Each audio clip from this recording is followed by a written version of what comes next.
Hello everyone, my name is Jason Levine and welcome to part 4 of DSLR video editing for the pro photographer. Now in this section we're going to basically cover working with Photoshop files natively inside Premiere Pro to allow you to do things like lower thirds or add branding logos or what have you over top of your video. The key is you can do all the work that you've always done in Photoshop, and you can bring those PSD files in natively, and you can even choose which layers are visible and how you handle them inside Premiere. You can even animate them in Premiere, or you can leverage animations that you've already done in Photoshop and play those back in Premiere Pro CS5. So an incredible level of flexibility. The key is it's a workflow that you're already doing. You already know how to do this. I'm just going to show you how to bring it into the timeline and drop it over top of your images and video that you've been building up all along. So let's go ahead and bounce over to Photoshop, where I've got a lower third that I designed. And again, nothing terribly fancy. Now I've got a couple different layers here, and you can see that we've got some movement going on underneath. And by the way, you can see that I'm scrubbing the timeline here in the animation timeline. If you've never used the animation timeline in Photoshop, as I mentioned in the previous episode, the great thing is it's all based around keyframing, and the keyframing works exactly the same as it does in Premiere Pro and in After Effects as well.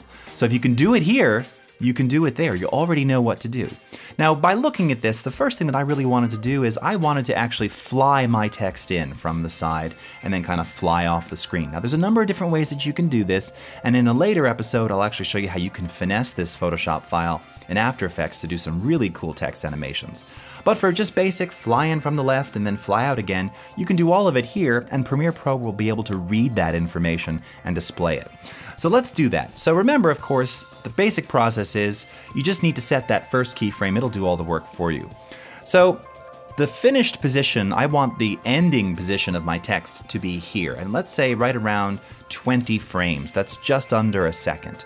So if I come over to my position down here in the animation timeline, notice that, again, familiar stopwatch icon. If I click on that, it's going to set the keyframe for me.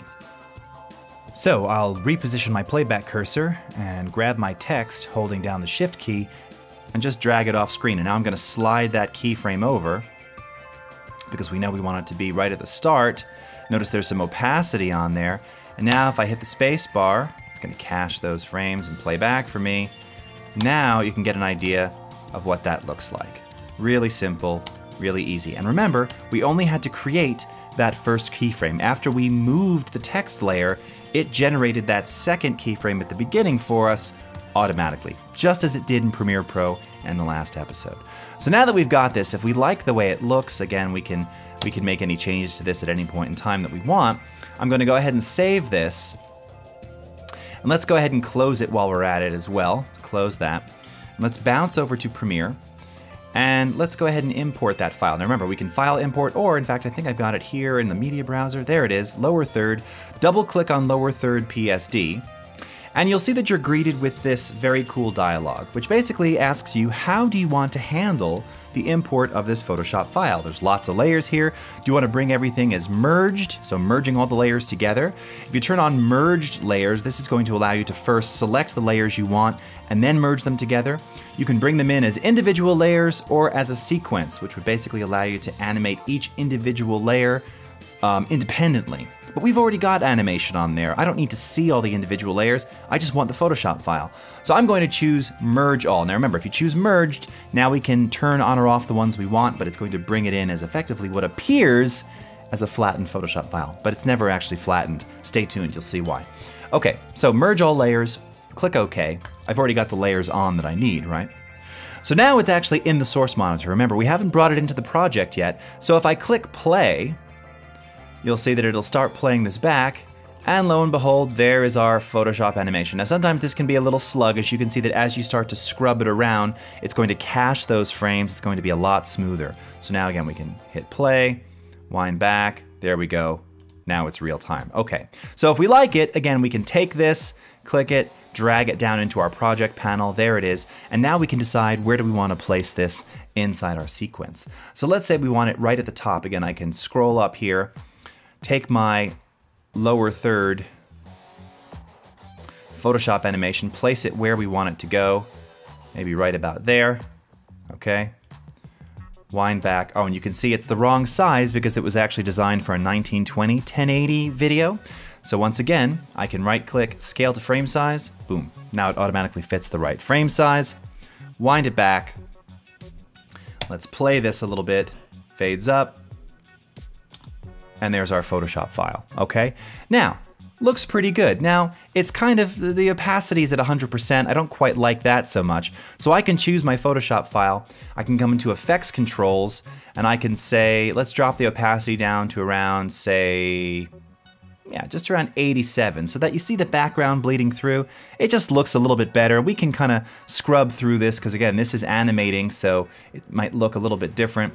Let's change our viewable percentage here. Let's go to 50% so we can really see. Yeah, I think that looks pretty good. Now, again, what if we want to make a change to this? Well, the cool thing is, even though you're looking at this and you're probably thinking, well, that's a flattened PSD. You basically just flattened it. You merged it all together, right? Well, no, because remember, Premiere Pro works natively with PSD files.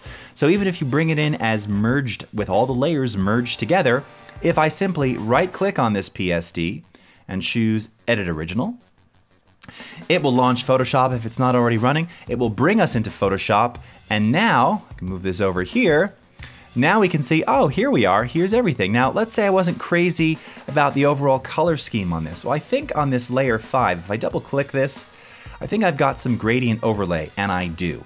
So if I go ahead and uncheck this, now we'll actually see the original color that this was.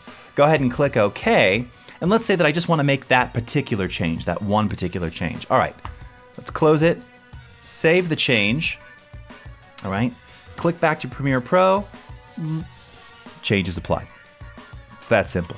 So you have this incredible round-trip capability between Premiere and Photoshop, and the file is always live, even though it appears flattened. Now obviously, there's a bit of a difference when you bring it in as a sequence and you have all the layers broken out onto their own video tracks.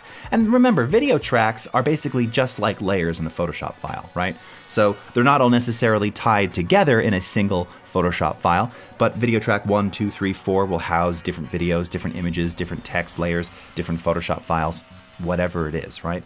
The key is that at any point in time, we can always go back to Photoshop and make changes, which means that for you, as the photographer, as the designer, you can create your lower thirds, your text, your basic animations, your logo, watermark, branding, all that stuff. You can build it where you feel most comfortable in Photoshop and then just integrate it brilliantly, directly, natively, without having to flatten inside Premiere Pro, which is really, really nice. So actually, I'm not so crazy about this. I kind of liked that gradient overlay. So once again, I'm gonna go back, Edit Original, double click on this, place that back on there, click OK, close this, save it, let it save, back over to Premiere Pro, and the change is already applied.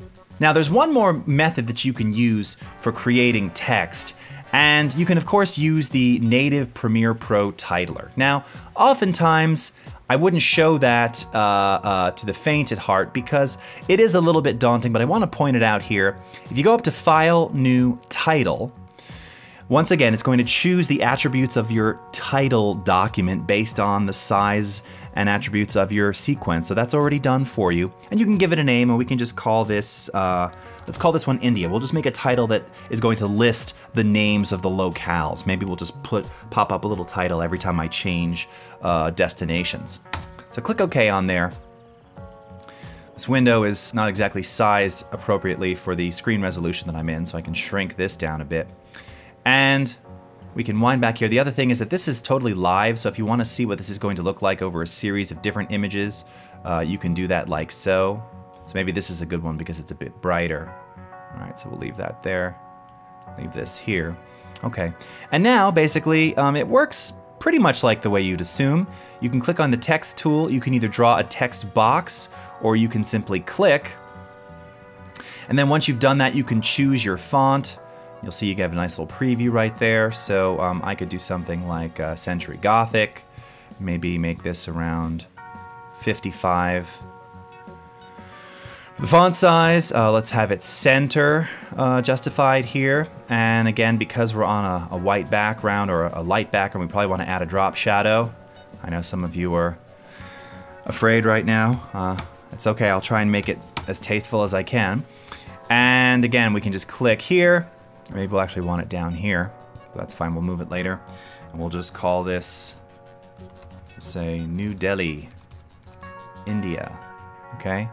Now that I've typed that, I can click my selection tool again, and I can move this down. Now that's obviously pretty hard to see, so we'd probably want to, well, first of all, we can readjust the opacity there of the drop shadow. That doesn't look so much better, really.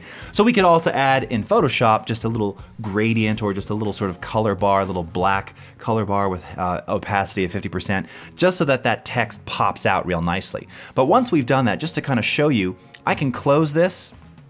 You'll see that it appears as a little title document here inside the project panel. I can click and drag that down onto my image like this, and now you can see it appears. Also, if we wanted to place it, let's say over here, let's click and drag it over top of the motorcycle here.